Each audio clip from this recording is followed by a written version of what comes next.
healing, breakthrough, change. Contains a broken man hunched in the corner, surrounded by the darkness of poor decisions, criminal charges, and a future that looks hopeless.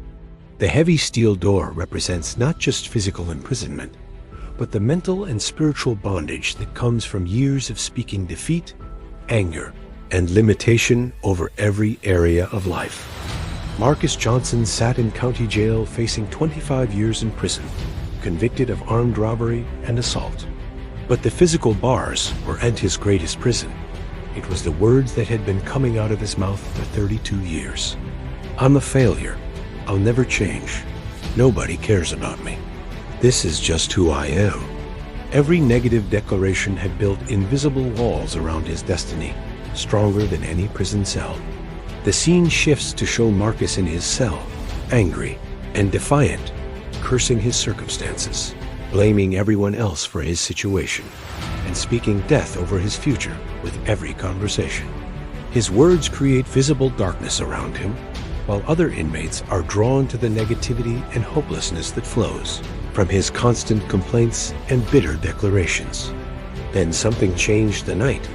Marcus heard another inmate quietly speaking different words in the cell next to him. Instead of cursing and complaining, this man was declaring God's promises, speaking scripture, and proclaiming breakthrough over impossible circumstances. At first, Marcus mocked the declarations, but something deep inside him began to hunger for the hope he heard in those faith-filled words. A transformation begins as Marcus starts listening instead of talking, receiving instead of rejecting, hoping instead of hating. The darkness around his cell begins to give way to small glimpses of light as he tentatively begins to speak different words. Maybe there's hope for me. Maybe God hasn't given up on me. Maybe this isn't the end of my story. The breakthrough came when Marcus realized that the same mouth he had used to threaten victims, curse authorities, and declare defeat over his life could be used to speak blessing, forgiveness, and transformation. He began replacing his vocabulary of violence and victimization with declarations of change and divine possibility. A montage shows Marcus's gradual transformation as his words change his reality. I am forgiven and completely restored by God's grace. I choose to forgive those who hurt me and release all bitterness from my heart. I am being prepared in this place for a purpose greater than my past mistakes. God has plans for my future that are good and not evil. The other inmates began to notice something different about Marcus. His countenance changed. His attitude shifted. His entire presence became one of hope instead of hatred. Prison guards remarked that he was like a different person. The anger that had fueled his criminal behavior was being transformed into passion for helping others find the same breakthrough he was experiencing. Marcus started a weekly declaration group in the prison where inmates learned to replace gang language, street talk, and criminal thinking with life-giving words based on biblical truth. Men who had been enemies found themselves praying together, declaring breakthrough together, and planning lives of purpose and impact beyond their prison walls. The prison chaplain began documenting the transformation happening in Marcus's cell block. Fights decreased, drug activity diminished, and a spirit of hope began replacing the atmosphere of despair that typically characterizes prison environments. The power of transformed words was creating a transformed culture among men who had been written off by society. When Marcus's case went back to court, even the judge noted the remarkable change in his demeanor and attitude. Character witness after character witness testified to the complete transformation they had observed. The prosecutor, who had initially sought the maximum sentence, found himself recommending a reduced sentence based on genuine rehabilitation. Marcus was released after serving only 8 years of his 25-year sentence. But more importantly, he was released as a completely different person than the one who had entered. His words had literally transformed his identity, his relationships, his future, and his purpose.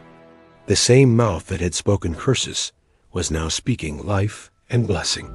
Today, Marcus runs a reentry program that has helped over 300 former inmates successfully transition back into society.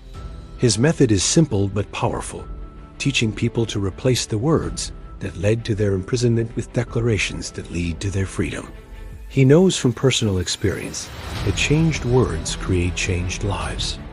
The program has a 93% success rate in preventing recidivism because it addresses the root issue that most rehabilitation programs miss: the power of words to either perpetuate criminal thinking or transform it into kingdom mindset.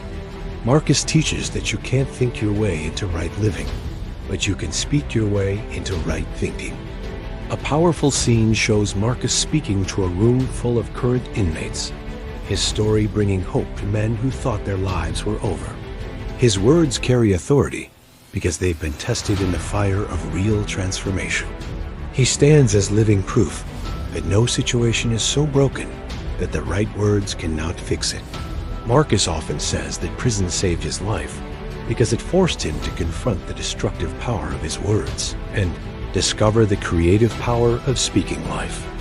He learned that you can be physically free, but spiritually imprisoned by your own declarations. Or you can be physically confined, but spiritually liberated by aligning your words with God's truth. The final scene shows Marcus with his wife and children, a beautiful family that he declares into existence through faith-filled words after his release. His home is filled with laughter, love, and the fruit of transformed speech. He speaks blessing over his children daily, breaking the generational cycle of criminal thinking and behavior that had trapped his family for decades. Marcus's story proves that it's never too late to change your words and therefore change your life. Whatever prison you find yourself in, addiction, abuse, anger, poverty, depression, hopelessness, the key to your freedom is in your mouth. When you begin to speak God's truth over your situation, every chain must break and every door must open. What words have created a prison around your life that needs to be broken today? Where have you been speaking limitation instead of liberation, bondage instead of breakthrough? Marcus wants me to tell you that if God can transform a career criminal through the power of changed words, He can transform your situation too. Comment below and tell me what area of your life needs the kind of radical word transformation that Marcus experienced. Hit that like button if you believe in the power of words to completely change a life's direction. Subscribe to hear more incredible transformation stories, and share this with someone who needs to know that it's never too late to start speaking life over their situation. What impossible transformation is God asking you to start declaring today?